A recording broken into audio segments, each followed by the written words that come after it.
Hey guys, tonight we drift away from battlefields, banquets, and the endless noise of ambition to visit the quietest rebel in ancient Rome, a senator who preferred collecting seashells to collecting power.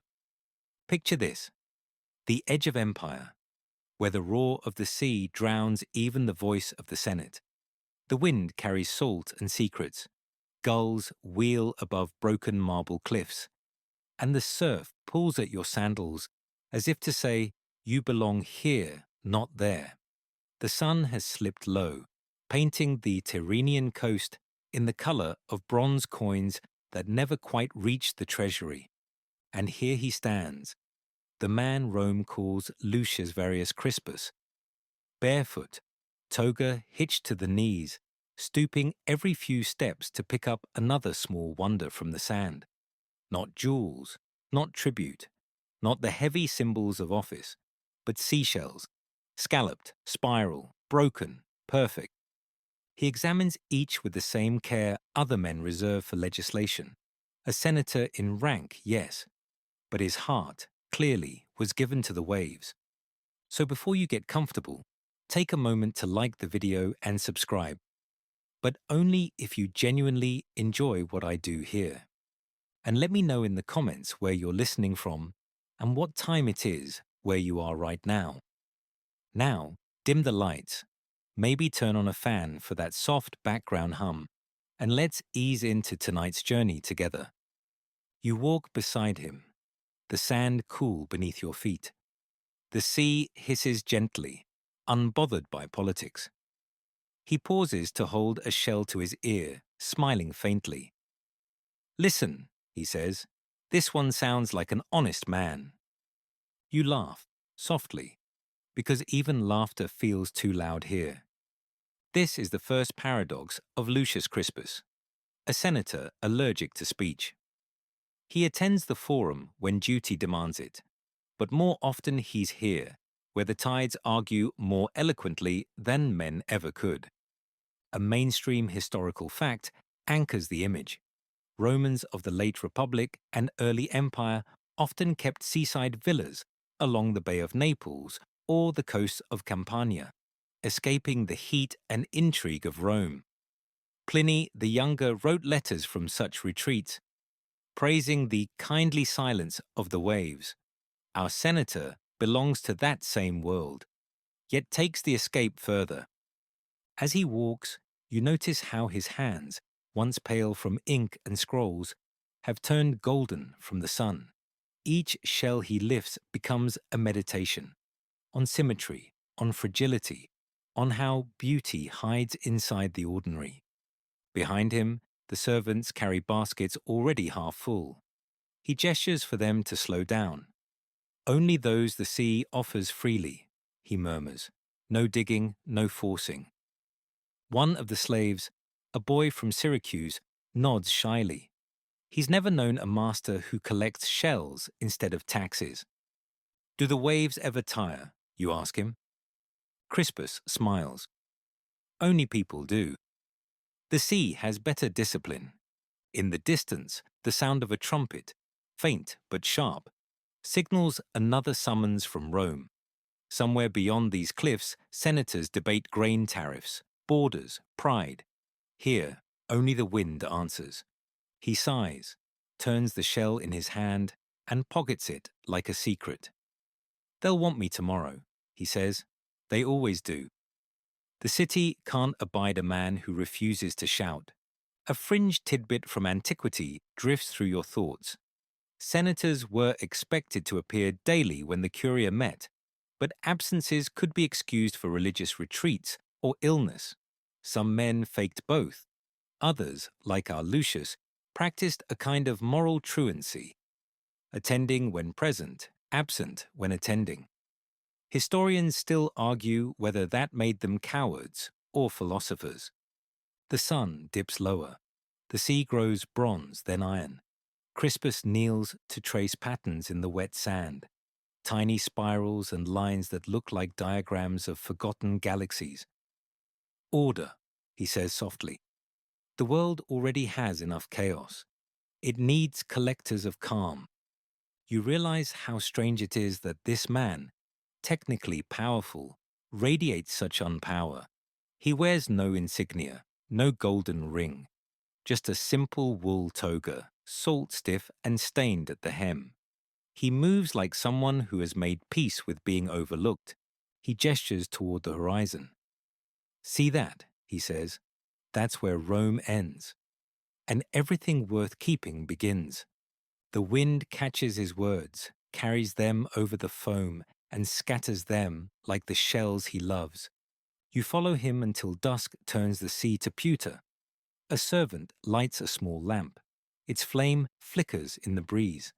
The light glints off the shells in the basket.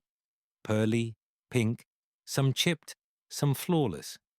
They gleam like miniature trophies, but of what? Restraint, perhaps.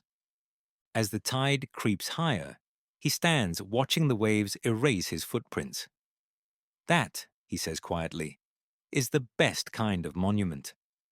He hands you one of the shells, small, spiral, faintly cracked. "Keep it," he says. "Proof that peace still happens in Rome, just not in the Senate." You turn it over in your palm. It's cool, smooth, perfectly ordinary. And yet it hums faintly with the ocean's endless rhythm. Behind you, torches flicker on the distant road. The messengers coming to summon him again. He watches them approach, then looks down at the shell in your hand. "Tomorrow," he murmurs, "I'll pretend to care again." For now, he tucks the last shell into his satchel and begins the slow walk back to his villa. The waves follow like faithful hounds, nipping at his heels, whispering that he doesn't belong to marble anymore.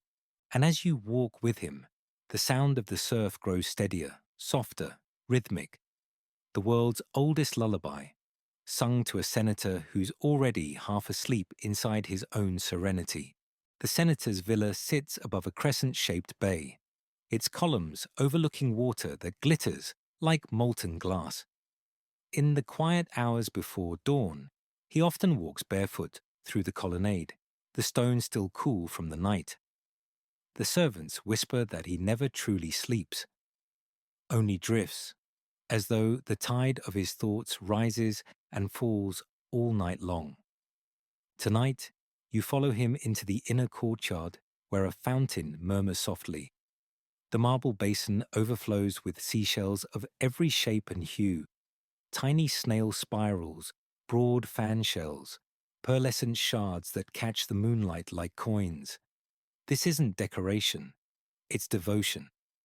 He crouches beside it, dipping his hand into the water and letting the shells clink softly like wind chimes underwater. "My first memory," he says, voice low, "is of my mother's sandals and the shore." He tells you about his boyhood near Ostia, Rome's bustling port city, where the smell of salt and tar mixed with fish and empire. While other boys played soldier with sticks, Lucius collected shells, not for trade or games, but to marvel at their variety. Nature's own architecture, spirals perfect as domes. A mainstream historical fact slides into the calm. Ostia was the heart of Rome's trade empire, its harbour teeming with ships from Egypt, Spain, and Carthage. Children of senatorial families sometimes visited to learn logistics or admire Roman might. But Lucius, it seems, learned different lessons.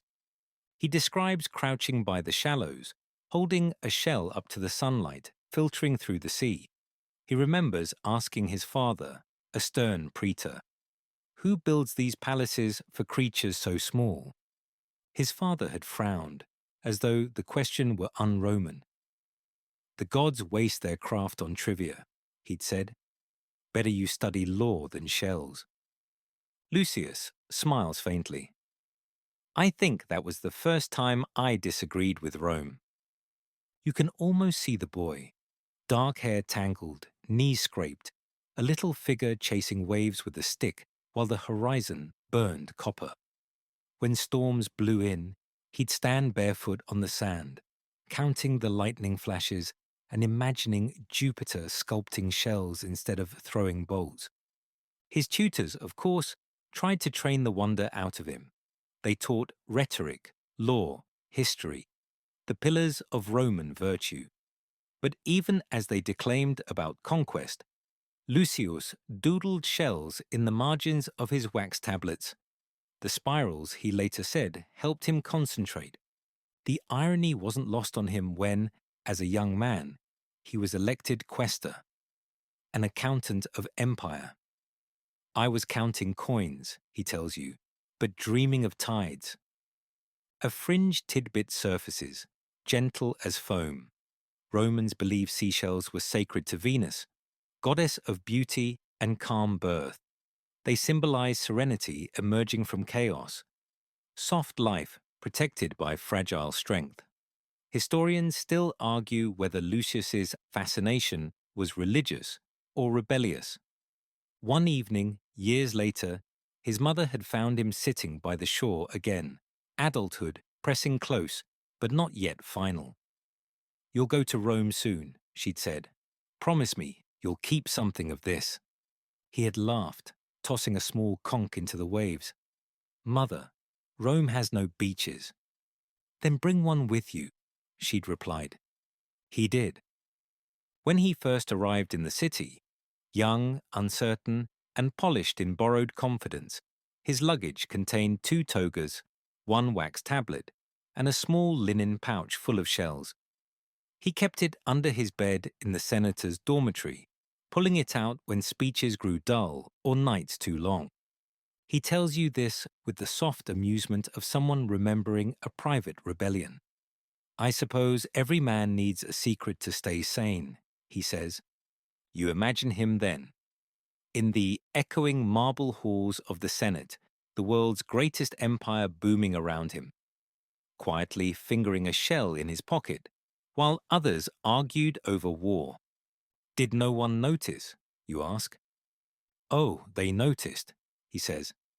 "They just assumed it was a charm against envy. I let them believe that." He walks along the colonnade now, his hand brushing the ivy creeping up the walls. The sea murmurs in the distance, patient, forgiving. There's a strange thing about the world, he muses. It rewards noise, but remembers silence longer. He stops at a table littered with scrolls and a single half-finished letter. The wax seal bears his family crest, a dolphin. "My father would call this foolish," he says, "but I've decided to write a small book. The Geometry of the Sea, a study of the mathematics of shells." You raise an eyebrow. Will the Senate read it? He chuckles. Only when they run out of enemies. He dips a quill into ink, writes a single line, and blows gently to dry it. All power curls inward, like a shell, until it hears only itself. Outside, the dawn edges over the horizon.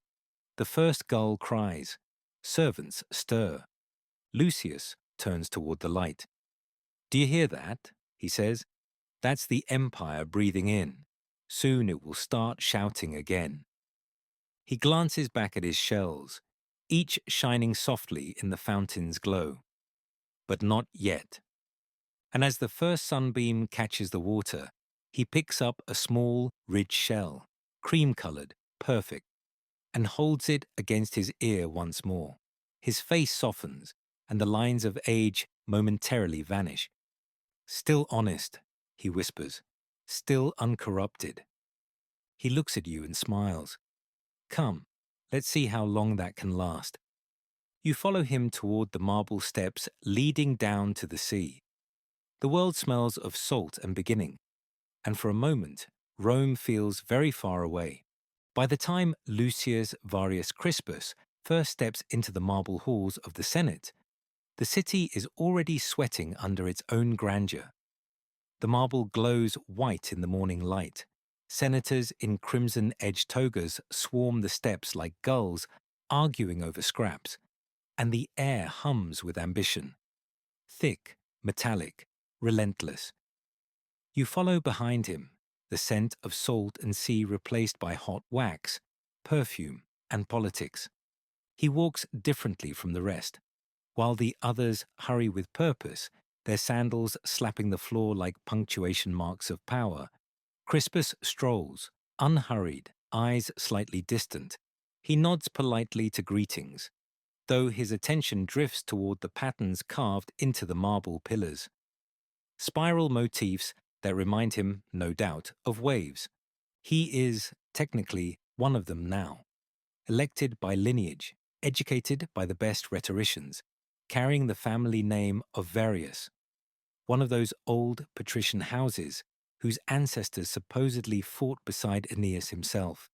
Yet as he glides past the statue of Mars, his face betrays a mild amusement. They still think strength is measured by volume, he murmurs.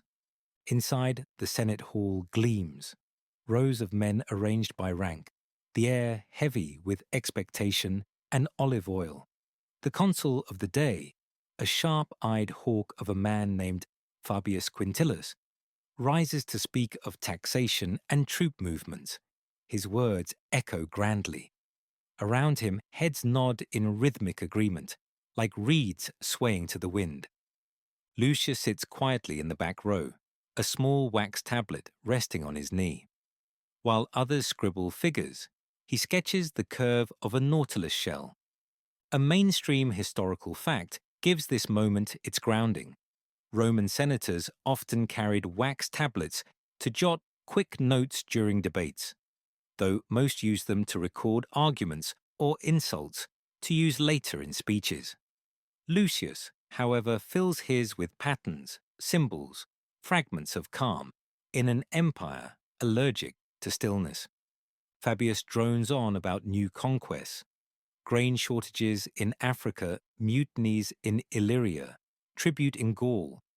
The room buzzes with righteous indignation.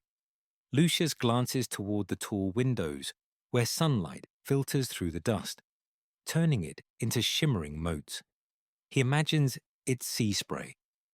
When Fabius calls for comment, Lucius blinks, caught between dream and duty. "Crispus," the consul says sharply, "you've been silent all morning. What's your view on the grain tariffs?" All eyes turn. The silence feels weightier than the marble around you. Lucius rises slowly, adjusts his toga, and replies, "The price of grain is like the tide, consul. It will rise and fall whether we scold it or not."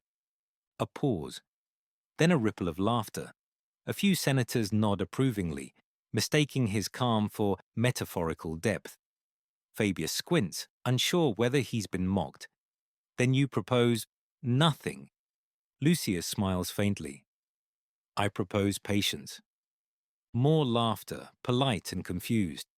He sits back down, his heart oddly at peace. In a city of builders, he has decided to practice erosion. A fringe tidbit from the ancient historians comes to mind. The Roman elite often considered poetic men unreliable for politics. They were tolerated at banquets, but distrusted in war councils. Historians still debate whether such softness hid quiet wisdom or fatal detachment.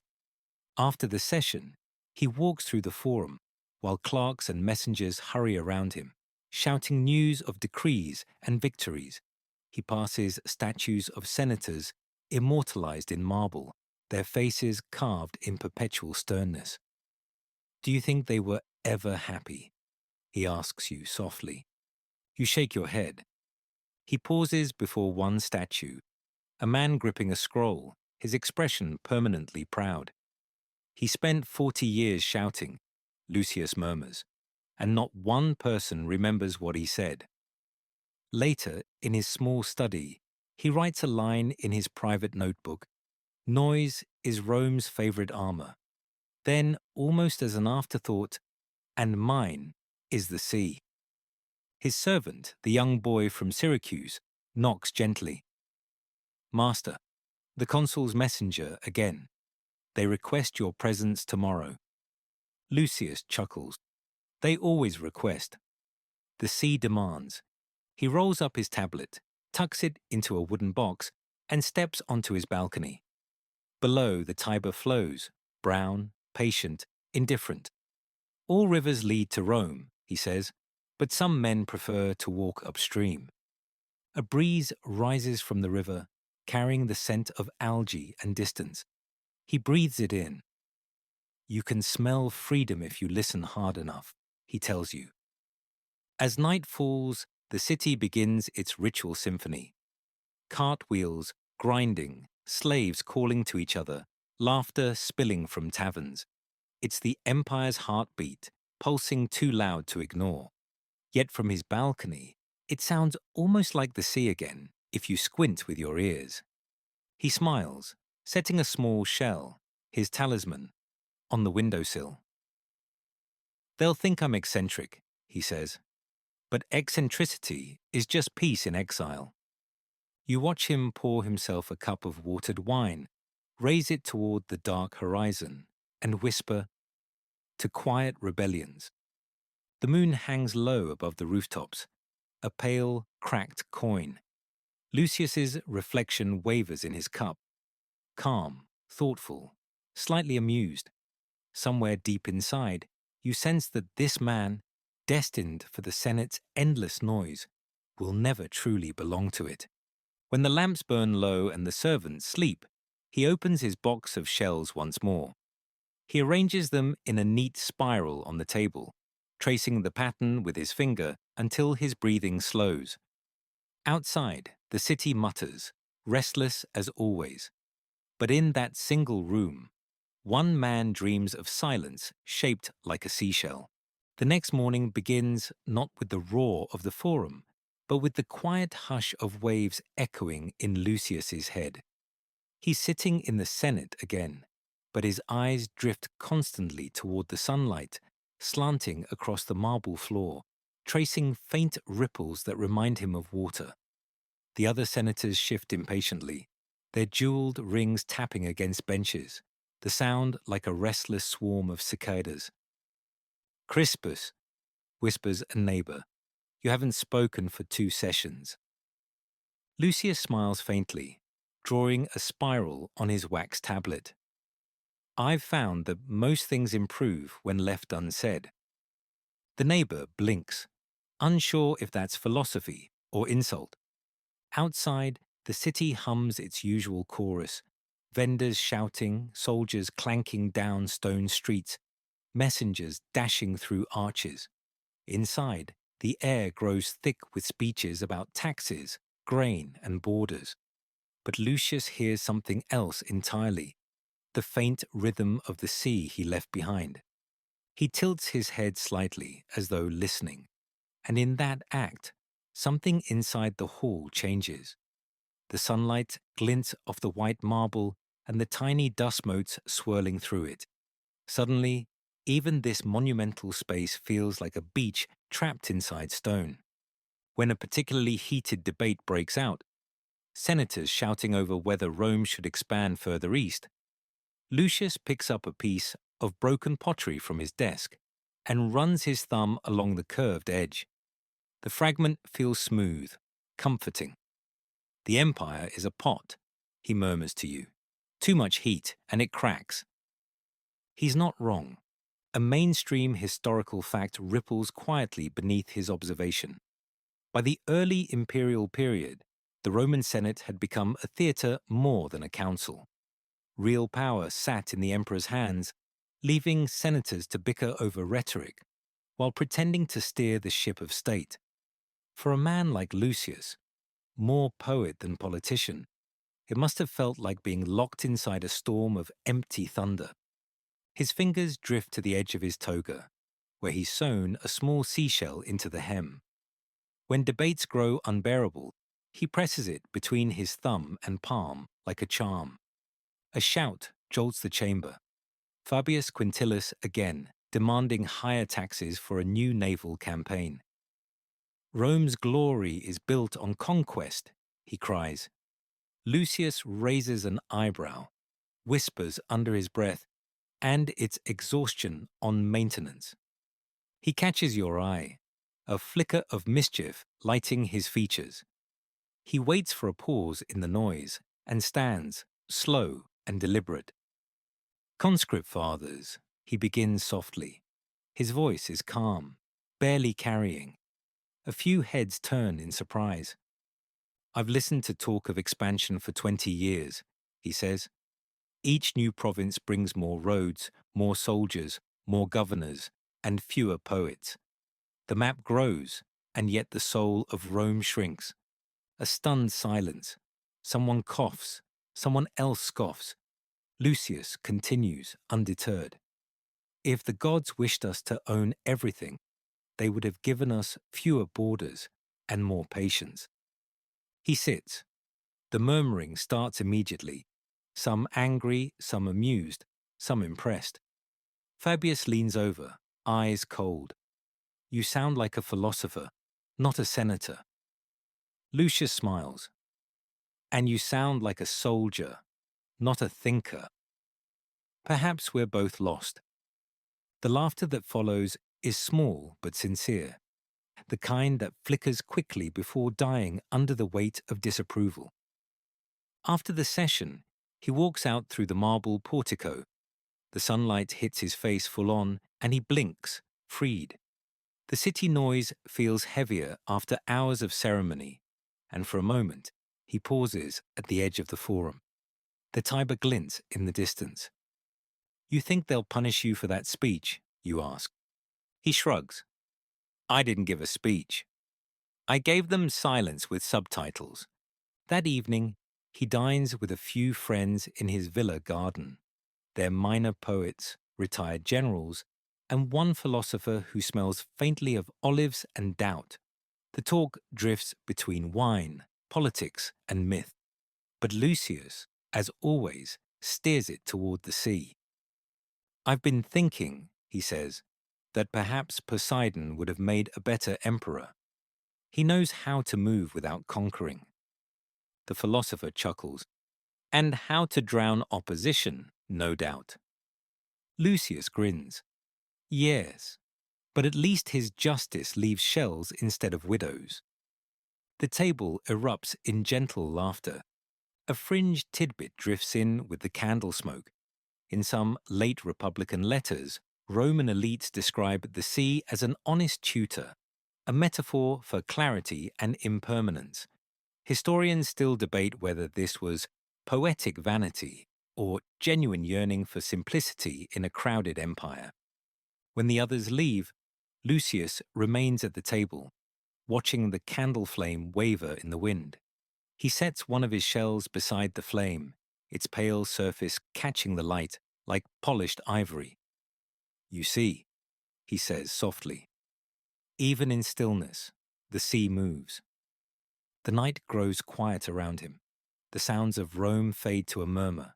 He leans back, eyes closing, and listens for the faintest suggestion of surf in the distance. Maybe it's memory, maybe it's wishful hearing, but you hear it too. A low, steady whisper threading through the dark, as if the Mediterranean itself were exhaling against the walls of his villa. Tomorrow, he murmurs, half asleep, they'll call me idle again. But idleness is simply patience without an audience. The candle flickers, the wax drips slow as thought, and the shell gleams one last time before the flame goes out, leaving the faint scent of salt and calm in the Roman night. By midsummer, the empire is boiling. The streets of Rome stink of sweat and olive oil. Even the fountains seem to sigh, under the weight of the heat. It's the season when tempers flare faster than torches, and the Senate meets in near delirium. Half the men fanning themselves with scrolls, the other half dreaming of cool exile in the hills. Lucius Varius Crispus receives an imperial summons sealed in crimson wax, an invitation that's not an invitation at all.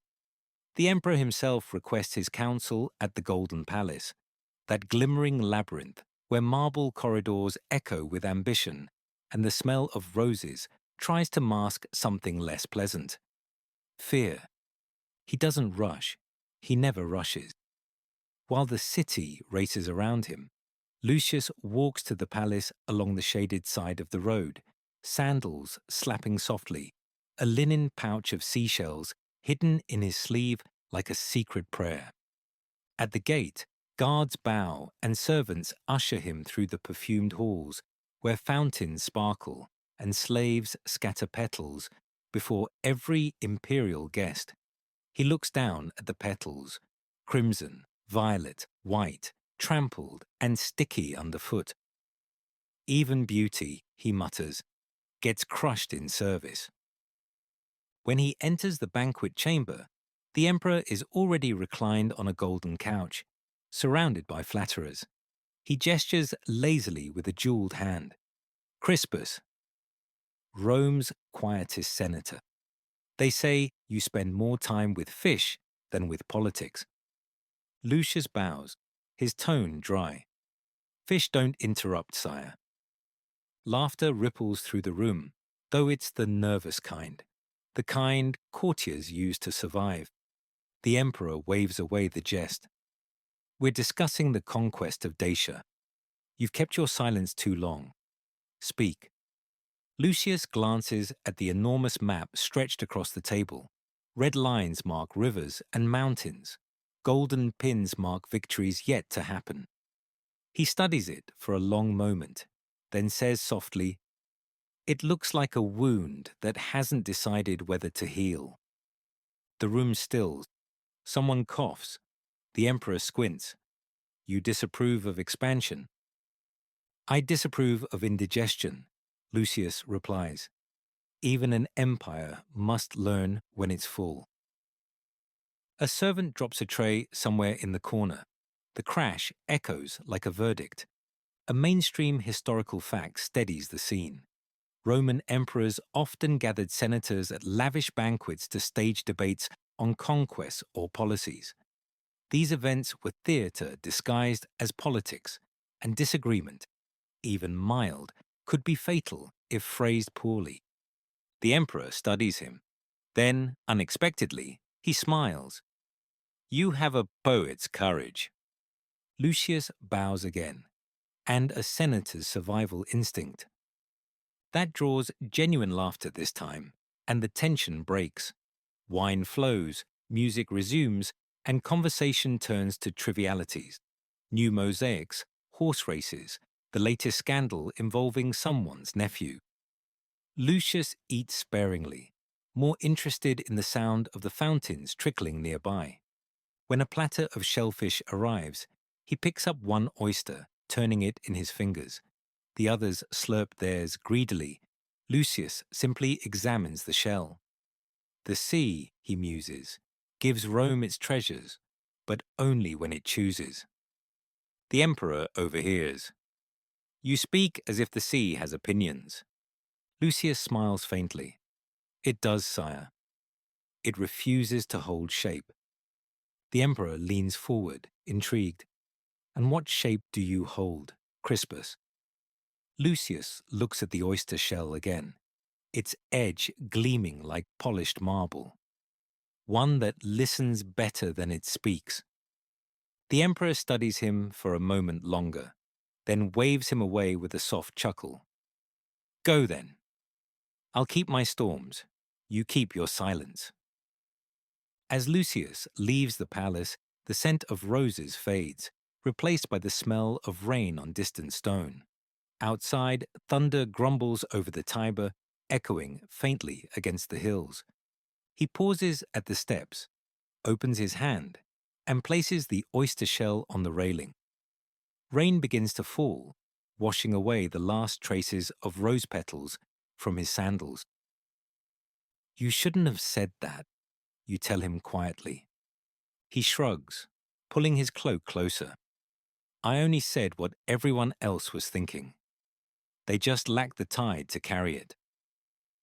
That night, he returns to his villa near the coast. The storm reaches him just as he arrives. Thunder crashing, waves battering the shore. He lights a single oil lamp and sits by the open window, watching the lightning carve silver veins across the sky. He thinks about the emperor, a man drunk on applause, and feels an unexpected pity. Power, he realizes, is just noise you make to cover the silence you fear. He opens his pouch of shells, spreading them on the table. They gleam under the lamplight like tiny constellations. You, he tells them softly, are the better empire. A fringe tidbit from ancient gossip whispers through memory. Some Roman senators were said to collect vices or virtues, hobbies meant to seem harmless but hinting at rebellion. Lucius's seashells, harmless as they appear, are beginning to look like quiet defiance. Historians still debate whether he was philosopher, fool, or prophet of decline. The rain drums against the window. Lucius closes his eyes and listens. Every drop, he says, is a senator trying to be heard. You ask what he hears in reply. The sea, he murmurs, smiling. It doesn't vote, but it always wins. The lamp flickers, the storm softens, and somewhere beyond the thunder, you can almost hear the distant applause of waves. The days following the imperial banquet carry the strange hush of anticipation, as if the whole of Rome is waiting for something, though no one knows what. The rumor is that Lucius Varius Crispus offended the emperor with his talk of indigestion, that a punishment or quiet exile is coming. But in truth, the emperor barely remembers him. That's how most rebellions begin and end in Rome, not with execution, but with indifference. Tonight, however, Lucius attends one of those vast, perfumed banquets where the elite pretend to be immortal. The great domed hall glows gold with torchlight. Mosaics of sea gods ripple underfoot, and the scent of roasted peacock mingles with incense thick enough to make even ambition dizzy. The slaves move like shadows, refilling goblets, scattering rose petals that stick to the wine-slick floor. You take your place beside him at the long marble table. He sits at the far edge, away from the central dais where the emperor lounges, half reclining, laughing too loudly at the jokes of men too frightened to stop telling them. Lucius runs his finger along the stem of his glass, tracing absent circles. Around him, senators compete to flatter, to jest, to seem indispensable. He listens to them the way a physician listens to symptoms. "You're quiet again, Crispus," says Fabius Quintilis from across the table, his tone both mocking and curious. "Are the waves not loud enough here for your liking?" Lucius looks up, smiling. "No, but the tide of conversation keeps crashing." A few guests chuckle nervously. The emperor doesn't notice, or pretends not to. When the next course arrives, platters of fish and shellfish are carried in, shimmering with oil and gold leaf. Lucius studies them with quiet irony. "They serve the sea," he whispers to you, but never hear it. A mainstream historical fact steadies the image. In imperial Rome, banquets were both spectacle and currency. The food wasn't meant for nourishment, but for display. Power you could taste and waste at the same time. To be invited was an honor. To enjoy it sincerely was considered vulgar. Lucius picks delicately at his meal. Around him, the conversations swell. Talk of conquests, villas, poets, and scandals. Someone brags about owning a marble tub carved from a single block of Parian stone. Someone else claims to have imported flamingos from Africa for color at his next party. Lucius leans toward you, voice barely above a whisper. There is no silence here, only echoes wearing jewelry. Then, as if on cue, the emperor lifts his goblet and declares, "To Rome, mistress of the world." The hall erupts in cheers. Lucius raises his cup too, but drinks slowly, as though savoring the absurdity of it all. When the musicians start playing, he slips away quietly, moving through a side passage lined with frescoes of Neptune and sea nymphs. He stops before one, a painted god riding dolphins through stylized waves. The paint is chipped, but the sea still glows a deep blue. I think, he says softly, that even Neptune would tire of applause. A slave appears, startled to find him there. My lord, the emperor.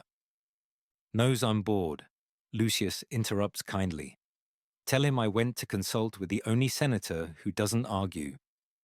He steps outside into the cool night, the air thick with jasmine. The laughter from the banquet drifts after him like smoke. For a moment, he stands in the garden, letting the quiet soak into him. The fountain gurgles nearby, and he stares into its rippling surface, seeing perhaps a coastline hidden inside every reflection. He sits beside the pool, untying his sandals. The marble is cold beneath his feet. He takes from his sleeve the same linen pouch and empties it into his lap. Shells spill out, gleaming faintly under the moonlight. He picks up one, a smooth pink spiral, and balances it on his palm. Do you know, he says, that these used to be creatures? They lived, built their homes, died, and left art behind without a single committee meeting. You smile. A perfect Roman citizen. He laughs, quiet and genuine. Indeed. The Republic of Shells. Everyone minding their own silence. A fringe tidbit drifts in like a cool breeze. Some Roman philosophers, especially the Stoics, compared human virtue to the sea's constancy. Calm under storms, content with boundaries. Historians still debate whether Lucius ever studied philosophy formally or simply lived it by accident. He stands, walks to the edge of the garden, where a small pool connects to an aqueduct, and drops one of the shells into the water. It sinks, spinning slowly, settling on the bottom like a tiny sunken temple. The only empire worth ruling, he murmurs, is the one you can hold in your hand. Back inside, the banquet still roars. Servants carry trays, senators toast, musicians strain to outplay drunken voices. But out here, only the wind answers. Soft, honest, persistent. Lucius sits again by the fountain, resting his head against the cool marble. Do you ever think, he asks, that Rome's greatest export will be exhaustion? You start to answer, but he's already closing his eyes. Somewhere deep within the palace, a cheer erupts. Maybe another toast. Maybe a declaration of war. The echo reaches the garden, faint and far, like a wave that's traveled too long to still have meaning. Lucius breathes deeply, lets the sound pass through him, and then, almost imperceptibly, smiles. The tide will turn, he whispers. It always does. The night stretches long, filled with distant laughter and the slow rhythm of water. When he finally stands, dawn is already softening the horizon. The roses by the wall shimmer with dew. He gathers his shells, tucks them back into the pouch, and says quietly, "Enough empire for one night." By morning, the city begins its usual ritual of gossip. Rome thrives on whispers, and Lucius Varius Crispus provides excellent material. Word spreads that he slipped away from the emperor's banquet early, that he insulted Fabius Quintillus, that he muttered something blasphemous about Neptune, or that he simply fell asleep mid-toast. Each retelling adds a new flavor. The truth, as always, is too mild to survive. You walk with him through the public baths, where such rumors are born, polished, and released like doves. The baths of Caracalla are vast, filled with echoes, laughter, and steam. Columns vanish into mist. Marble benches gleam with condensation. It's a temple of cleanliness and conspiracy. Lucius seems immune to both. He moves through the steam with the same unhurried grace he carries everywhere, his linen towel slung loosely over one shoulder, his gaze fixed not on the gossiping senators, but on the droplets forming on the wall. Small, perfect spheres of water rolling downward, merging, separating, reforming. Every conversation in this place he tells you softly, starts pure and ends murky. A group of senators nearby are already whispering. One of them, the kind with a permanent smirk and too many rings, leans toward his friend. Crispus spends his time counting seashells, he sneers. He'll drown in his own metaphors. Lucius catches the remark, smiles faintly, and turns toward them. If drowning is the price of honesty, I'll bring my own water. The room goes quiet. A few chuckles, quickly stifled. The smug senator reddens and sinks deeper into the pool. Lucius wades into the warm water, sighing contentedly. Ah, he says, the only Senate where everyone actually listens. You both drift toward a quieter corner of the caldarium, where the steam blurs the outlines of other bathers. He leans back, letting the heat soak into his bones. They think silence is weakness, he murmurs, but silence is just the sea refusing to argue with the sky. A mainstream historical fact surfaces here like a submerged tile. The Roman baths were social centers, part hygiene, part politics. Senators, poets, and generals all mingled there, sealing alliances or spreading rumors between plunges. Some emperors even installed hidden listeners to record treachery among the bubbles. Lucius, however, treats the place like a meditation hall. He floats on his back, eyes closed, lips curved in the faintest smile. I think better when surrounded by water, he says. It reminds me that we're all temporary shapes. When he sits up again, his hair dripping, he adds, besides, the baths prove Rome can't stand silence. Even washing becomes theatre. A fringe tidbit from antiquity drifts into your thoughts. Philosopher Seneca once complained that he couldn't think in the baths because of the endless racket of splashers, vendors, and weightlifters grunting nearby. Historians still argue whether the baths symbolized Roman luxury or its anxiety about stillness. Lucius steps out, wrapping himself in his towel. I come here, he confides, not for the water, but for the noise. It reminds me how far I've drifted. As he walks toward the exit, a servant offers him scented oil. He declines, preferring the clean sting of sea salt that still lingers faintly on his skin. Outside, the midday sun hits the pavement hard. He squints up at the sky, painfully blue, cloudless, endless. You know, he says, Rome builds to impress the gods, but I doubt the gods visit anymore. They probably went back to the shore. He walks to a nearby fountain where boys splash and merchants fill their buckets. From his sleeve, he pulls a small shell, worn smooth by handling. He drops it gently into the fountain's basin. To remind them, he says, that some tides belong inland. The boys notice, crowding around the shell. One picks it up, marveling. A gift from the sea, he shouts. Lucius smiles. A gift from patience. You follow him as he walks away, leaving the laughter of children echoing behind. The sun bounces off marble walls, the air humming with the smell of baked bread and dust.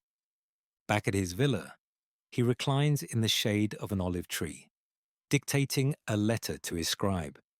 To whoever inherits my seat in the Senate, he says, remember, the loudest men rarely build anything that lasts. Speak like a wave, soft enough to return. He pauses, taps his chin. Yes, that's enough philosophy for today.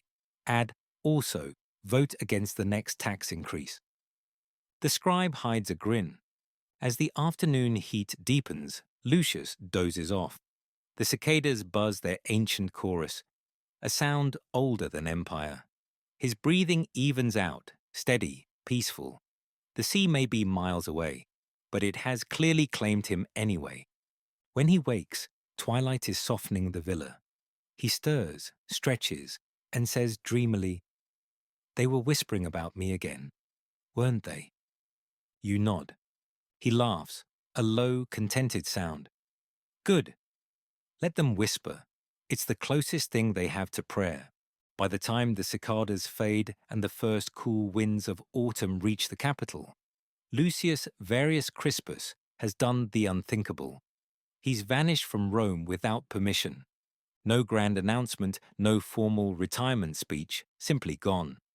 The slaves whisper he left at dawn, taking only a single cart, 2 servants, a trunk of scrolls, and his collection of shells wrapped in linen. The emperor's secretary sends a polite inquiry. The Senate clerk writes illness next to his name on the attendance scroll, because even absence must have a reason in Rome.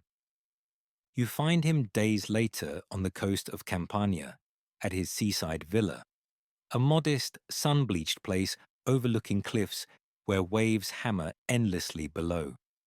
The same spot, he tells you, where Virgil once composed lines about peace and eternity. He wrote poetry, Lucius says, leaning on the balustrade. I write silence. He's barefoot again, as if the city's marble never existed. His toga is simple, unadorned, salt crusts at the hem from his morning walk along the beach. His face has changed too. The tension around his eyes melted away, replaced by a quiet wonder. He points toward the horizon, where fishing boats drift like tiny candles.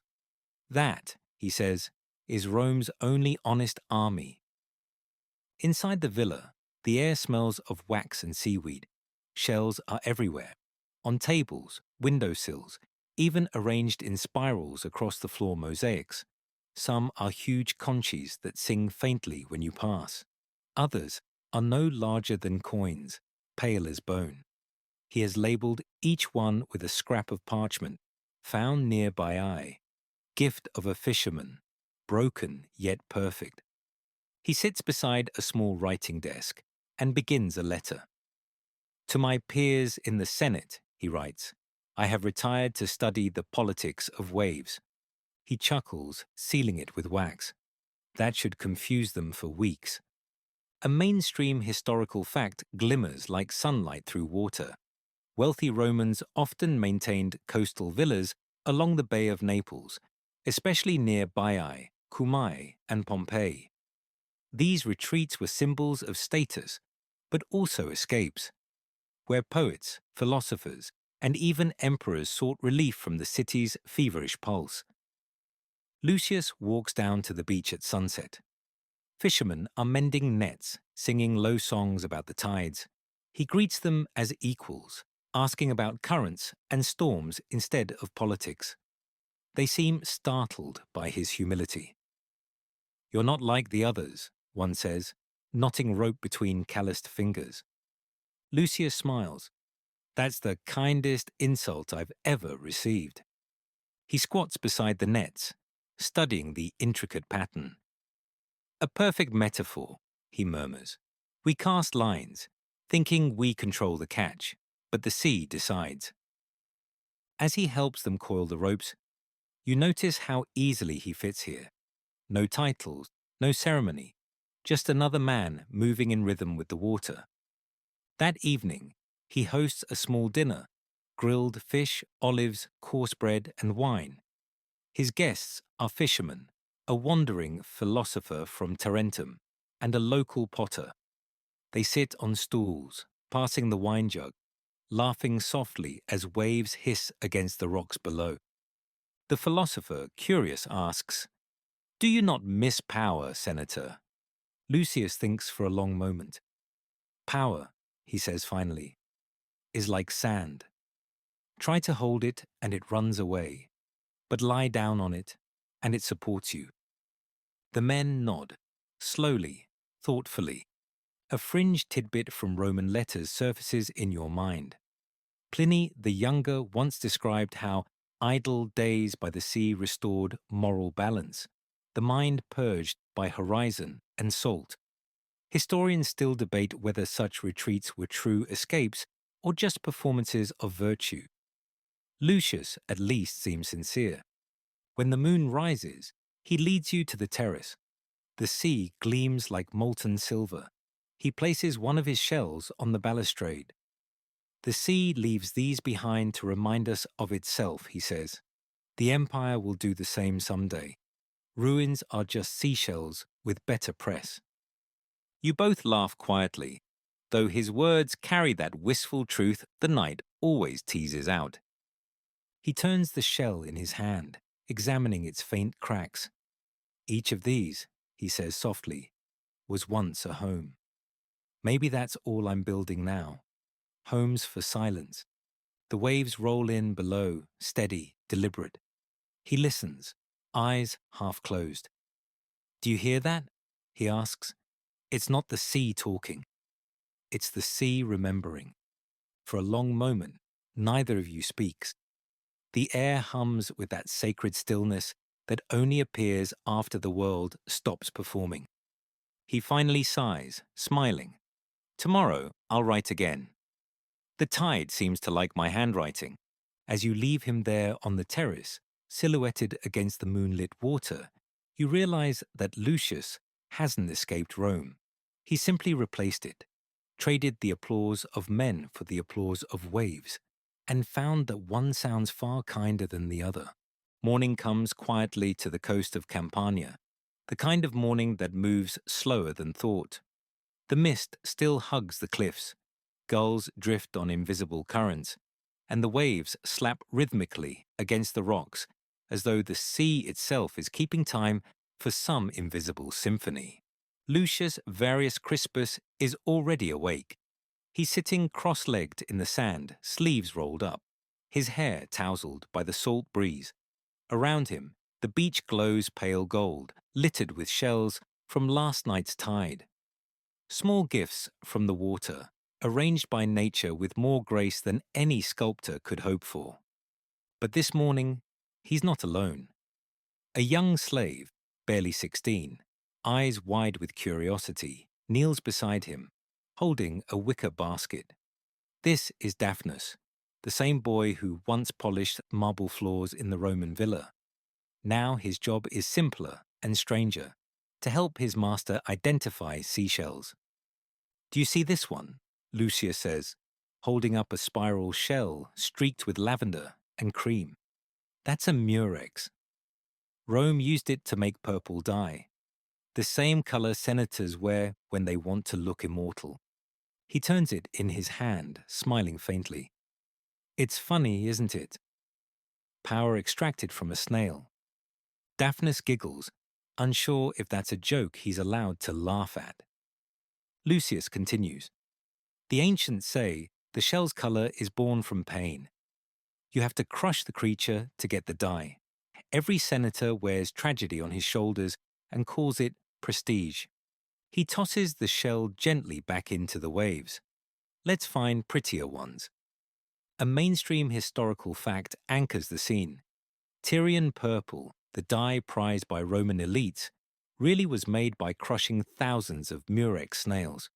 The process was so slow and foul-smelling that entire coastal towns existed only to produce it, their shores forever tinted violet by waste. Daphnis listens closely as Lucius continues his lesson. That flat one there is a scallop. You can hear the sea in it if you listen long enough. The boy holds it to his ear and gasps. It's true. Lucius smiles. It's also empty. Remember that. Sometimes what we call music is just the echo of loss.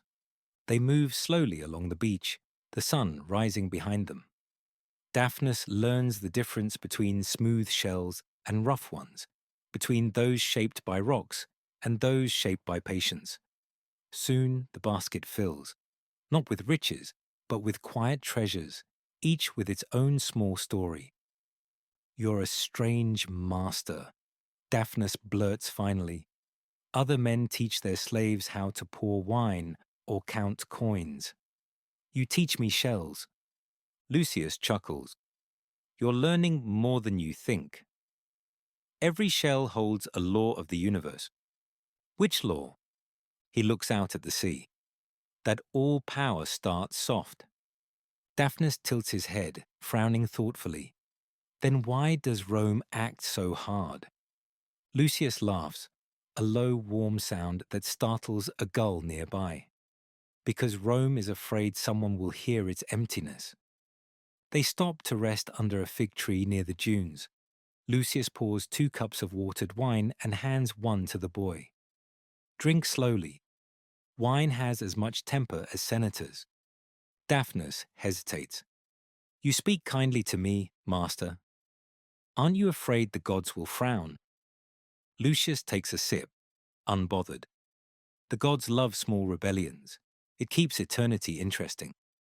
He gazes out at the surf, his tone softening. Do you know what the philosophers say? That the sea and the soul are siblings, both restless, both deep. The only difference is that the sea doesn't pretend to be calm. A fringed tidbit stirs in your mind. The Stoic philosopher Epictetus, himself once a slave, wrote that calmness is not silence, but mastery over reaction. Historians still debate whether such teachings reached senators like Lucius, but his musings seem to echo the same current of thought. As the day warms, fishermen pass, offering greetings and bits of gossip. One brings Lucius a curious shell shaped like a fan, white and gold. From the last storm, the fisherman says, found it wedged in a rock. Lucius holds it to the light, admiring its fine ridges. A survivor, he murmurs. The sea tried to keep it, but the wind had other ideas. He presses the shell into Daphnis's hand. Keep it. It'll remind you that endurance is more beautiful than polish. The boy beams, tucking it carefully into his belt.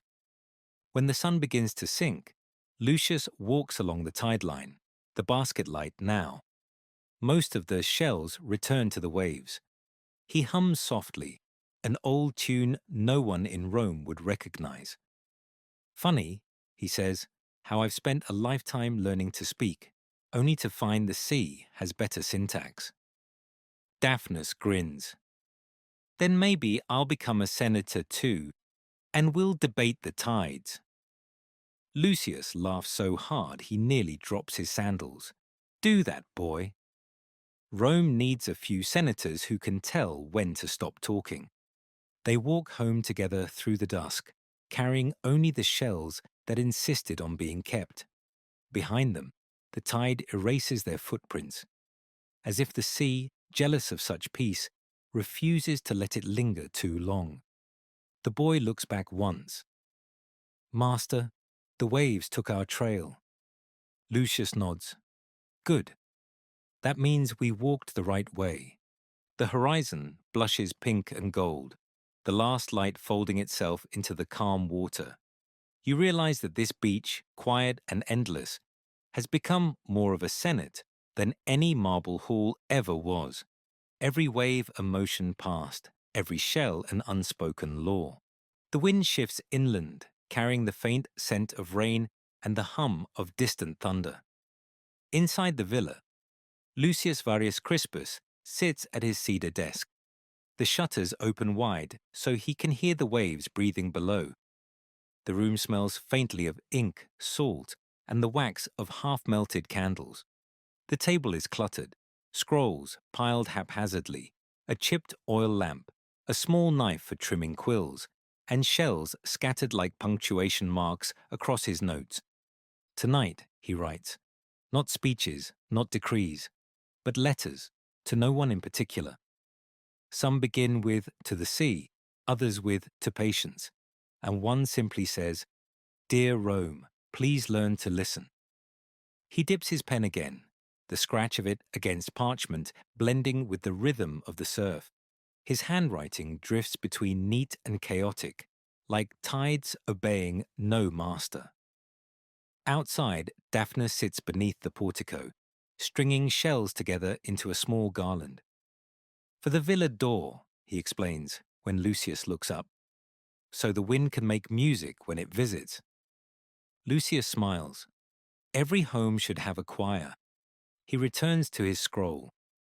If one day someone finds these letters, he murmurs, I hope they think I was a scientist, not a coward. I'm cataloguing the empire's last remaining piece. A mainstream historical fact surfaces through the ink.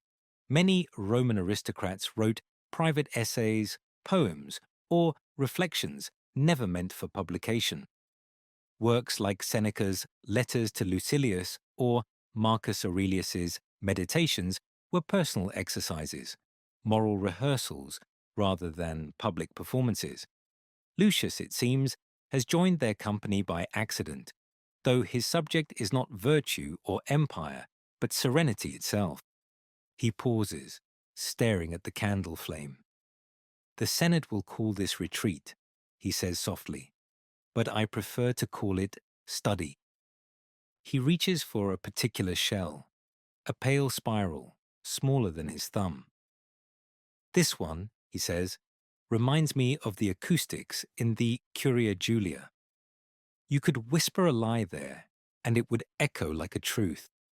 You lean closer as he begins reading from one of his fresh scrolls, his voice gentle and deliberate. Observation 1. Power speaks quickly and dies quickly. The sea speaks slowly and never stops. Observation 2. A man who listens to waves learns how to end a sentence properly. Observation 3. The empire will drown in applause before it drowns in enemies. He stops, grins wryly. That last one's a bit sharp, isn't it? Daphnis looks up from his garland. It's true, master. Lucius chuckles. Truth doesn't always flatter, my boy. He adds another line before rolling the scroll shut. The louder a man's triumph, the quieter his wisdom. A fringe tidbit from Roman gossip drifts into your thoughts. The poet Lucan once angered Emperor Nero by writing verses that compared the empire's vanity to the sea's futility. Historians still argue whether Lucius Crispus knew Lucan's work or simply breathed the same salt air of quiet defiance. As the first raindrops patter against the shutters, he lights another lamp and moves to a chest near the wall. Inside are dozens of scrolls, each bound neatly with string and labeled on stillness, on waves, on the color of thought. He runs his fingers along the bundles, sighing. Perhaps I'll send them to Rome one day. Or perhaps I'll let the tide decide what survives. Thunder rolls across the bay, deep and comforting. Lucius closes the chest and kneels beside it for a moment, whispering something you barely catch. A line that sounds half prayer, half joke. If the gods ever grow tired of prayers, I'll teach them to listen instead. He stands again, stretching the stiffness from his shoulders. The empire measures wisdom by volume, he says, but I've discovered a different metric. Number of breaths between words. You can't help smiling. And how many breaths is the right number? He glances toward the open window, the sea roaring softly below. As many as it takes to forget you're pretending to matter. Outside, lightning illuminates the coastline for a heartbeat. A flash of white on black, the cliffs gleaming, wet and alive. When the darkness returns, the sound of rain fills every corner of the room. Lucius sits once more, quill in hand, and begins a new letter. To whoever reads this centuries hence, remember that Rome's greatest conquest was not land or law, but distraction. You will call it civilization. We called it noise. If you must build something, build a moment instead. He sets the pen down, smiling faintly at his own sentimentality. Too poetic, he mutters. But then, who's left to scold me? The storm deepens outside. Waves crash louder, closer, as if drawn toward his window by the gravity of his calm. He watches them with a serene fascination. They'll win one day, he says. The sea always reclaims its mistakes. Maybe that's the real mercy. He leans back, eyes half-lidded, the quill slipping from his fingers. The candle flame trembles. as though mimicking his slow, deliberate breathing. Before long, he's asleep at the desk, the sound of the storm blending with the faint rattle of Daphnis's seashell garland in the wind. In the flicker of lightning, the shells gleam briefly like stars, a small constellation of rebellion, glowing softly against the Empire's endless night. When the morning breaks, the storm has left a silence so complete it feels deliberate, as though the world itself has paused to catch its breath. The sand outside Lucius's villa is damp and sparkling, every footprint from yesterday erased. Inside, the air smells of rain-soaked parchment. Lucius sits on the veranda, wrapped in a woolen cloak, sipping watered wine from a chipped clay cup. Daphnis dozes beside him, the sound of dripping eaves lulling him back toward sleep. "Storms are honest things," Lucius murmurs. "They say what they mean and move on." He glances toward the horizon, where broken fishing boats bob helplessly. Farther along the coast, gulls pick through debris, bits of rope, splintered wood, the occasional basket. Among the wreckage, a pale gleam catches his eye. "Come on," he says, nudging the drowsy boy awake. "Let's see what the sea delivered this time." They walk down the slope to the beach, the sand cool underfoot. The sky is still grey, streaked with soft pink where the sun pushes through. The wind carries the smell of salt and kelp, and the occasional faint sweetness of crushed figs from a nearby grove. As they near the shore, they find it littered with flotsam, fragments of barrels, coils of rope, one unfortunate amphora, whose contents, by the smell, were definitely fish sauce. And there, half buried in the sand, lies something round and white. Lucius kneels, brushing away the sand. It's one of his own shells, a large conch he'd placed on the terrace weeks ago. The storm must have stolen it and brought it home again. He turns it over in his hand and laughs softly. Even the sea returns its debts when it's done arguing. A mainstream historical fact ripples through the stillness. The coastal villas of Campania were often damaged or swept away by sudden storms, landslides, or floods. Roman letters and poems frequently mention these tempests as metaphors for fate, the uncontrollable whims of the gods. Lucius looks at the horizon where grey meets silver, and his laughter fades into something thoughtful. The Senate will be meeting today, he says, arguing over grain or tribute, or which general gets the next parade. And not one of them will notice the sea has rewritten its borders overnight. He tosses the shell back into the surf. Empires fear erasure. The sea practices it daily. As they walk back toward the villa, Daphnis hesitates, glancing over his shoulder at the rolling tide. "Master," he says quietly, "if Rome fell, would anyone notice?" Lucius stops. "Eventually," he says, "but only because the noise stopped." They reach the porch just as the clouds part and sunlight spills across the wet sand.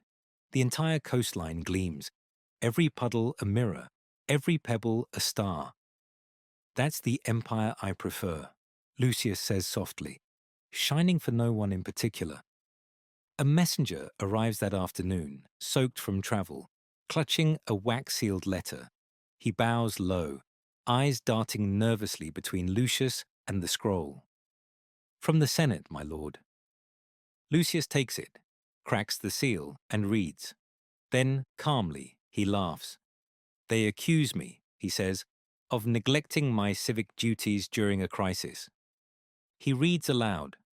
"While storms ravage the coast, the Honourable Lucius Crispus is reported collecting shells and writing poems. Rome requires diligence, not decoration." Daphnis looks alarmed.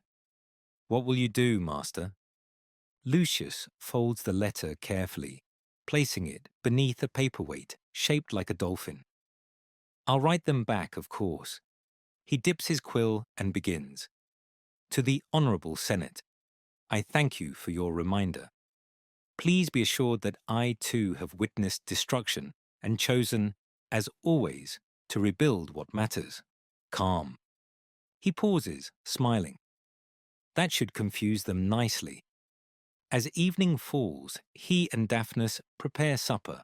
Olives, bread, and fish grilled over coals. The sky glows faintly violet, the last warmth of the sun bleeding into the waves. You're not afraid they'll punish you? Daphnis asks.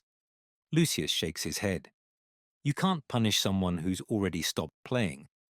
He looks out at the horizon, eyes soft with the kind of peace that terrifies powerful men. Rome thinks it's invented permanence. But permanence is just arrogance that hasn't met weather yet. A fringe tidbit drifts like mist from the edges of history. In later writings, philosophers compared storms to divine correction, the sea reminding mortals of proportion. Historians still argue whether this was metaphor or superstition. Lucius seems to live somewhere between both. After supper, he walks to the shoreline again. The wind has calmed, the stars blink faintly in the growing dark. He picks up a small, ridged shell and holds it to his ear. Still whispering, he says, still patient. Behind him, Daphnis calls out, Master, are you listening to the sea again? Lucius smiles. No, he says softly, it's listening to me. He sets the shell down on a rock, where it catches a fragment of starlight, and walks back toward the villa. The waves continue their endless applause, and the night grows thick with that peculiar, untranslatable peace, the kind that comes only after surviving something loud. The next morning begins like a sigh.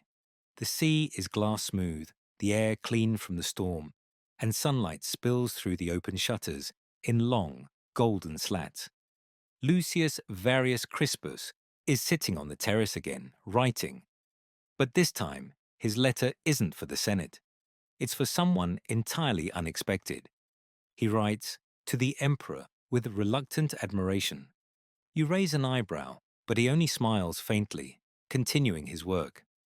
It's important to thank people for reminding you who you aren't, he says.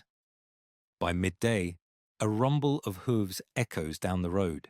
A small procession approaches. Soldiers in polished armor, dust rising from their sandals, and, at their center, a curtained carriage with golden trim. The guards halt before the villa gate. A herald steps forward and clears his throat. Lucius Varius Crispus, Senator of Rome, you are summoned, by no messenger this time, but by the Emperor himself. Lucius blinks, sets down his quill, and sighs. Ah, the tide returns. Within the hour, the Emperor himself stands in the villa's atrium, flanked by attendants. He's younger than Lucius expected, his face sharp, his smile a blade. He wears a travelling cloak of deep crimson and carries the smell of perfume and dust. So this is where you've been hiding, the Emperor says, strolling past the shelves lining the walls, writing poetry instead of policy. Lucius bows slightly. Some policies improve when rewritten as poetry. The Emperor smirks. They tell me you've gone strange, that you talk to the sea. I prefer its answers, Lucius replies calmly. The Emperor's eyes narrow. You think yourself above duty. Lucius gestures to the horizon beyond the open doorway. No, sire. I think duty is too often confused with noise. The silence that follows is dangerous. Even the gulls seem to pause. A mainstream historical fact lends weight to the tension. Roman emperors occasionally visited coastal estates of senators and poets, sometimes out of genuine curiosity, other times to test loyalty. A wrong word could mean exile, confiscation, or worse. Lucius doesn't flinch. He gestures toward a chair. You've travelled far. At least sit, and let the wind entertain you. To everyone's surprise, the emperor laughs, a short, incredulous sound. Very well. Let's see how the sea speaks in your company. They sit facing the waves, two men divided by everything except weariness. Daphnis pours wine and retreats quietly. For a time, neither speaks. Only the crash and retreat of the surf fills the space between them. Finally, the emperor says, "They tell me you refused to support my last campaign." "Why?" Lucius sips his wine, then answers softly, "Because conquest is a mirror, sire. You see only yourself in it." The emperor studies him, lips twitching in amusement or anger. It's impossible to tell. "You're bold for a man without soldiers." Lucius shrugs lightly. "The sea guards me well enough." He reaches for a shell from the table, a small one, delicate as a breath, and holds it out. This, sire, was shaped by centuries of conflict. Pressure, friction, time. Yet it made beauty, not empire. The emperor turns it over in his palm, eyes narrowing. "You compare me to this shell?" Lucius smiles gently. "No, sire. I compare what you could be." The emperor laughs again, but this time it's softer. "You're lucky I'm in a generous mood." "Luck," Lucius says, "is the reward for calm." The emperor stands, gazing out toward the endless blue. "You know," he says, "they call you the senator who quit Rome." Lucius chuckles. "Better than the Rome that quit senators." That earns him a genuine laugh. The emperor shakes his head. "You're either a fool or a philosopher." Lucius bows slightly. "The sea assures me those are the same thing."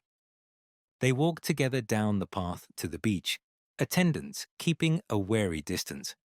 The emperor stoops to pick up a smooth stone. "Tell me, Crispus, do you ever miss power?" Lucius looks at the waves curling around their feet. "No, sire. Power misses me." A fringe tidbit from Roman law drifts through your mind. It's said that Emperor Hadrian once conversed with philosophers on the beach at Baiae, seeking wisdom in the rhythm of the tide. Historians still argue whether the meeting was myth or mercy. A ruler longing to hear something quieter than applause. The emperor tosses the stone into the sea and watches it vanish. "You're strange, Crispus. But you make me think, and that's rare in Rome." He turns to go, his cloak flaring in the breeze. "Keep your shells. Keep your waves. I'll keep the noise." Lucius bows. "We'll see whose empire lasts longer." When the emperor's entourage disappears beyond the cliffs, Lucius stands for a long while, staring at the foam patterns curling across the sand. "Strange," he murmurs. "He didn't take the shell." Daphnis joins him, holding out a new one. "Perhaps the sea wants to keep teaching you." Lucius smiles, pocketing it. "Then we'd better keep listening." He looks at the horizon, where the sky blushes into pale violet. "That," he says softly, "was the kindest argument I've ever had." As the waves roll back toward shore, you realize he's right. Rome may have won the world, but this man, with his pockets full of silence, seems to have won something far rarer. Weeks pass. The emperor's visit becomes another rumor, retold and reshaped in Rome until it sounds like a fable. Some say Crispus converted the emperor to philosophy. Others claim he mocked imperial glory and narrowly escaped exile. The truth, as it always does, sinks like a pebble into the deep forgotten beneath the splash of storytelling. Here on the coast, the sea forgets faster. Lucius Varius Crispus returns to his quiet rhythms. Mornings spent walking the shoreline, afternoons writing, evenings watching the tide breathe. The world shrinks again to the size of his villa, the hiss of foam, and the distant chatter of gulls. But peace, like empire, is never permanent. One late afternoon, a messenger arrives, dust clinging to his sandals. He bows low, holds out a scroll stamped with the Senate's seal. The wax has cracked under the heat, but the script inside is sharp.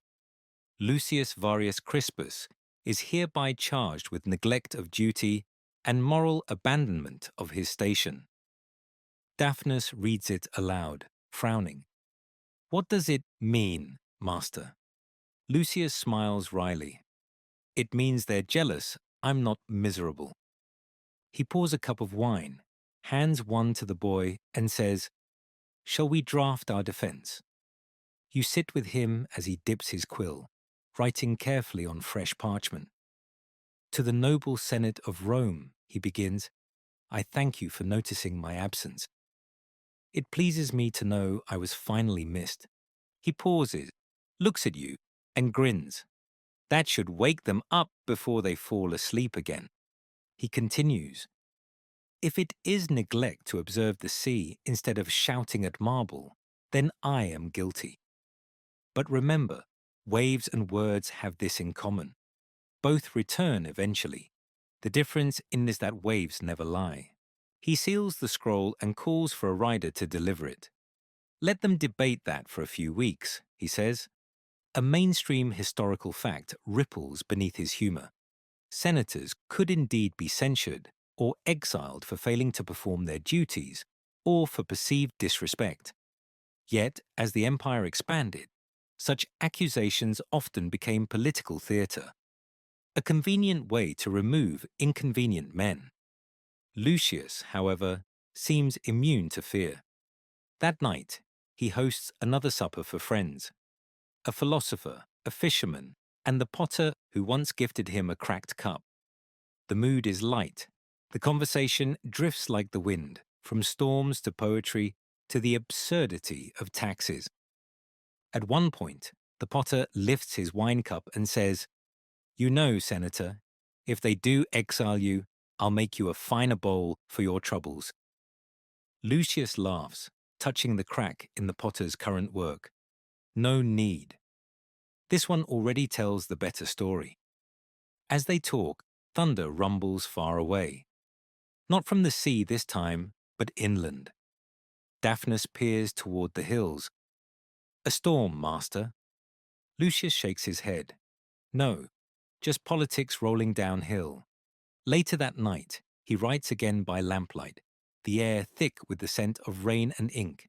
His latest entry reads, Every empire punishes the dreamers it cannot understand. That's how you know it's afraid. He adds, after a pause, If my silence offends them, then they have admitted the truth. It's louder than their speeches. A fringe tidbit glimmers like phosphorescence. Some Stoic philosophers exiled by emperors continued writing letters that mocked Rome's vanity, calling themselves citizens of the sea. Historians still debate whether those letters were Lucius's influence or merely his echo. As he seals the new scroll, the sound of hoofbeats approaches again, faster this time. Daphnis runs to the door and returns with a second messenger, pale and breathless. They demand your presence in the Senate, master, he stammers. At once. Lucius exhales through his nose, unbothered. Ah, the Senate remembers me twice in one season. I must have become fashionable. He rises, brushing the dust from his robe. Tell them I'll arrive after the next high tide. It would be rude to interrupt the sea. The messenger hesitates, unsure whether he's being mocked. Lucius waves him away gently. After the door closes, Daphnis looks anxious. They won't like that. Lucius smiles. They don't like anything. That's why they talk so much. He steps out onto the terrace, watching the stars shiver in the black water below. The Senate may call it neglect, he says softly, but I call it discipline. The discipline of not being devoured by noise. You stand beside him in the salt air, the waves sighing like the empire's tired lungs. Will you go? You ask. He considers. Yes, he says at last, but not to apologize. Then what? To remind them that peace is also Roman. The wind picks up, carrying the scent of brine and pine resin. Somewhere in the darkness, a bell from a fishing boat rings faintly. Soft, regular, enduring. Lucius listens, eyes distant, and murmurs. Every empire forgets how to listen before it falls. He turns towards you, smiling faintly. Let's see if Rome still remembers what quiet sounds like. The surf rolls in, and with it, that strange mixture of foreboding and calm that always precedes change. The next tide, you know, will not just bring water, it will bring reckoning. The journey back to Rome takes 3 days. The roads hum with the noise of empire. Traders shouting over mules, soldiers marching in formation, the metallic jingle of ambition everywhere. Lucius rides in a modest cart, the sea's rhythm still echoing faintly in his mind. The closer the city looms, the more it feels like entering a storm he already survived once. By the time the marble walls rise into view, dusk has fallen. Torches burn along the gates, their smoke curling into the purple sky. The color of imperial pride, Lucius mutters, and bruises. Daphnis sits beside him, nervous. Will they harm you, master? Lucius smiles faintly. Only if they listen. Inside the city, nothing has changed. Or perhaps everything has. The air is thick with heat and rumor. Statues stare down at the crowd like bored gods. The Senate's summons echoes through every corridor. You walk with Lucius toward the Curia, that great marble mouth where men throw words instead of spears. The hall is already crowded when he enters. Senators murmur, eyes glancing, lips twitching. Some look curious, others fearful, others quietly pleased to see a spectacle. Fabius Quintilis sits at the front, presiding with the sharp satisfaction of a man who has practiced gloating. Lucius Varius Crispus, he announces, voice echoing under the dome. You stand accused of neglect, dereliction, and moral softness unbecoming of a Roman senator. Lucius inclines his head. You forgot seashell theft. Laughter ripples, quickly stifled. Fabius frowns. Do you deny that you abandoned your post for idle pursuits? Lucius folds his hands calmly. I deny that peace is idleness. Gasps whisper through the hall. Someone snorts. Someone else mutters, Madman! Fabius sneers. You mock your peers, yet claim to honor Rome. I honor her enough to grieve her noise, Lucius says. The Rome I loved was a melody. The Rome you've made is percussion. A mainstream historical fact anchors the moment. The Roman Senate often staged such public reprimands for political theatre. Few were about justice. Most were warnings to those who resisted conformity. The more calmly a man spoke, the more dangerous he seemed. Fabius's lip curls. And what is your Rome, Crispus? A beach? A collection of shells? Lucius steps forward, the hem of his toga brushing the marble floor. My Rome, he says quietly, is any place where men remember to breathe before they speak. A hush falls. Even the guards stop shifting their spears. Then Fabius laughs, a brittle sound. You think yourself wiser than the Senate? Lucius tilts his head. Not wiser. Just less crowded. More laughter now. This time genuine. A few senators even clap before catching themselves. Fabius bangs his staff for silence. You test our patience. Lucius smiles gently. And find it wanting. He raises a small object from his sleeve. A shell, faintly pink, the color of dawn. He holds it up for all to see. You see this? The sea made it without debate, without law, without applause. Tell me, noble fathers, how many of you have built anything so patient? The hall stirs uneasily. Fabius sputters. You insult the empire. No, Lucius says softly. I remind it to breathe.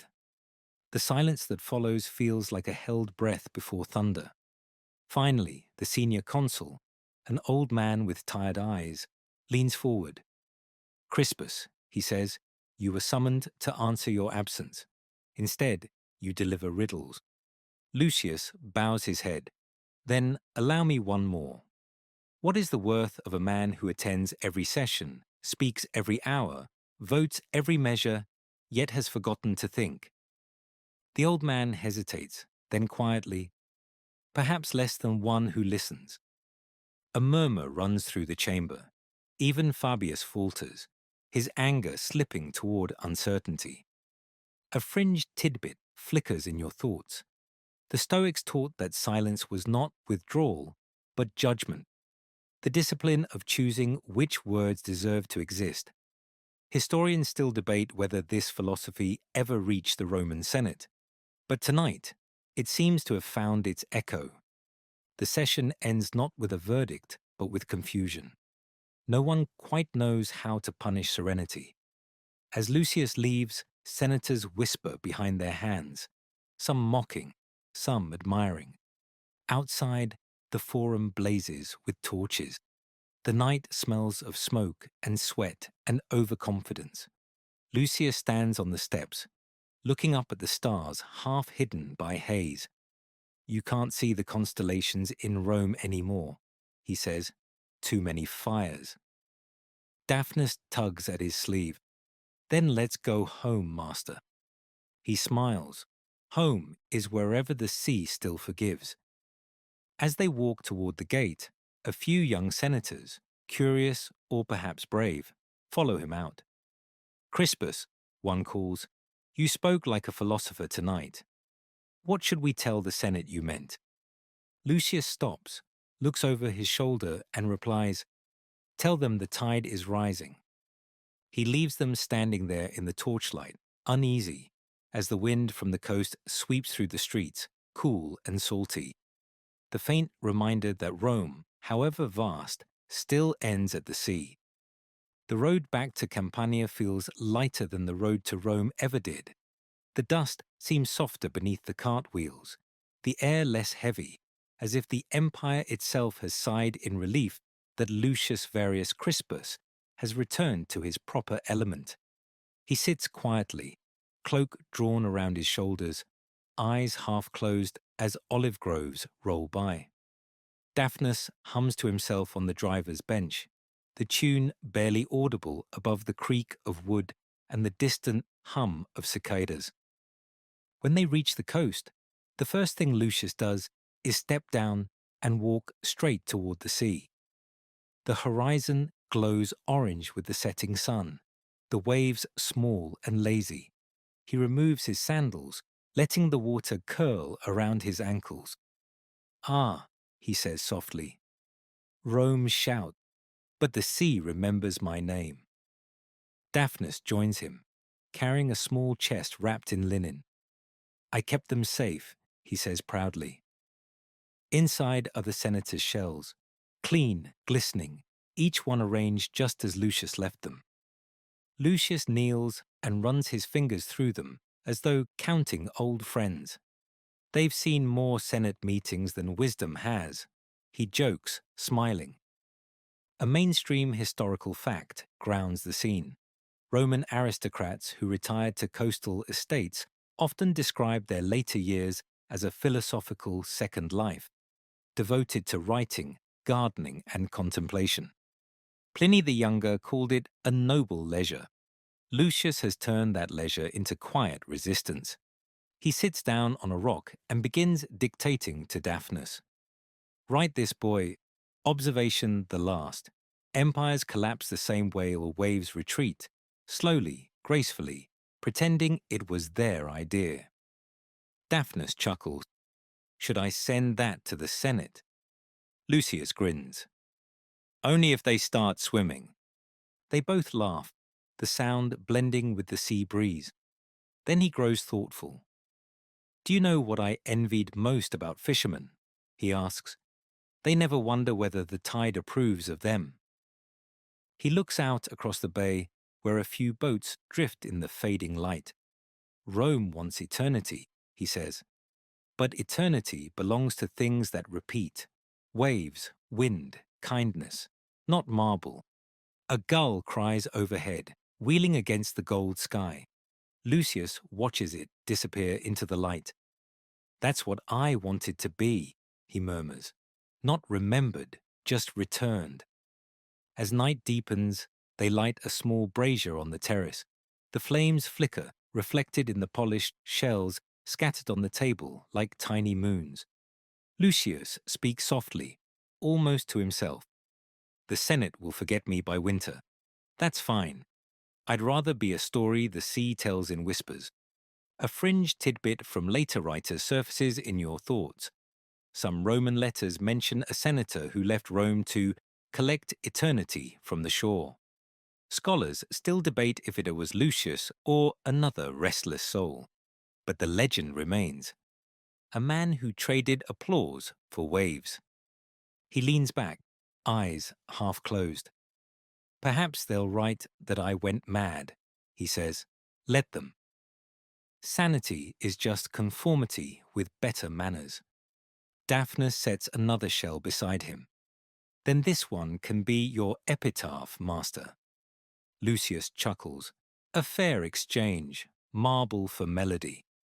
The sea grows darker, the stars emerging one by one. The air cools, thick with salt and calm. Lucius watches the tide creep up the sand, covering his footprints again. There it is, he says quietly, proof that nothing needs monuments. He closes his eyes, breathing in the rhythm he once tried to teach Rome. Slow, deliberate, infinite. The sea, he whispers, never retires.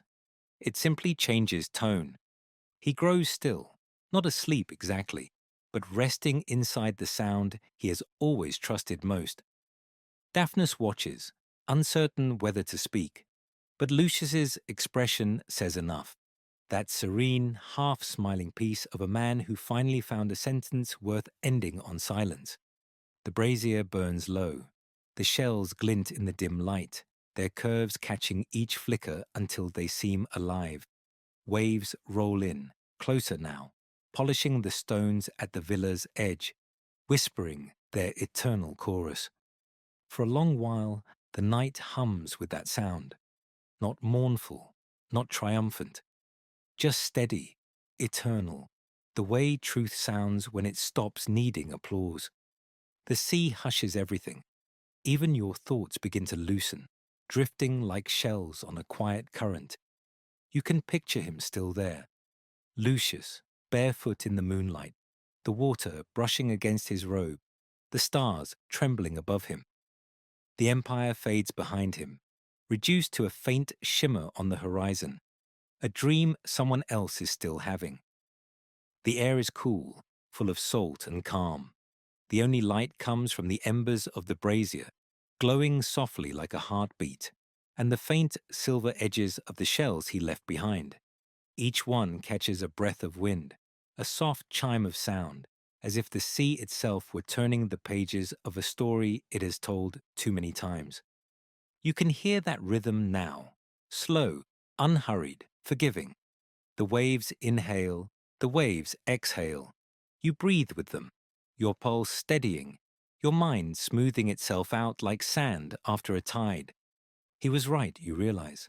Power ends in echoes, but patience ends in peace. The sea does not forget. It forgives by repetition. Each ripple erases what came before, not to destroy it, but to make room for another beginning. So let that rhythm carry you now. Let the sound of waves fold over your thoughts. The wind hum softly in your ears. Feel the heaviness in your body ease, like Rome itself finally unclenching. Somewhere beyond the horizon, the tide turns again, gentle, endless, certain. You don't need to follow. Just listen. The sea will remember for you. End of script. Sweet dreams.